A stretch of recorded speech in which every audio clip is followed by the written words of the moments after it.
Hey, we all lose. I failed in bodybuilding. I lost bodybuilding competitions.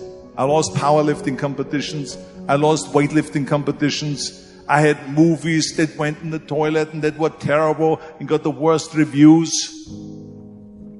And in politics, I remember I had many of the initiatives on the ballot, and we lost.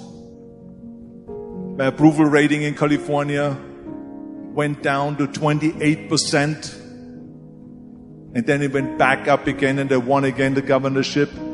So then you think, okay, well, I'm trying to make this decision. I'm going to go try to do something difficult. And isn't that terrifying? And then you think, yeah, but wait a minute. What's really terrifying is not doing it. I said that it can literally save your life. 85% of the American public, according to recent studies, are going to jobs that they hate, working on jobs that do not challenge them. This thing right here, really, man, you got to look. So many good things have happened to me. Now, look, I also had some painful moments in this like you. But, hey, I look for the bright side, man. Here's something else. Most people are not living their dreams because of fear, ladies and gentlemen. Fear, limited vision, and lack of self-esteem is what keep most people doing things they don't want to do.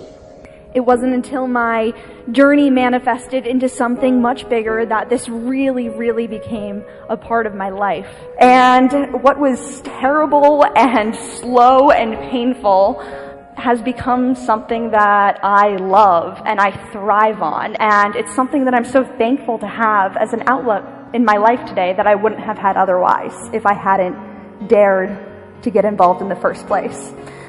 The best lesson for me was coming back from what happened. You know, going to jail, losing everything, coming back. How do you put value on what you're doing? Like I was just in the future, thinking about watching myself on my television network.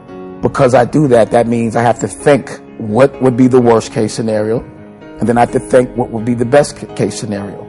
So it's not a 180-degree turn. It's not like you have this amazing breakthrough, the ceiling opens up, lights come down, and you hear the angels sing. It just ain't happening like that. The very thing that you're terrified of doing, actually taking a step into the unknown, taking that step, is the very thing that will cure the fear. It's the very thing that's going to suppress that. It's the very thing that's going to give you the confidence, because in that moment, all you're trying to do is process what's around you, and your brain does not have the opportunity to explore and be afraid at the same time. It's going to require you to become someone you haven't even seen yet. It's going to require you to say the things you haven't said and do the things you haven't done so that you can become the man, the woman you've always known yourself to be.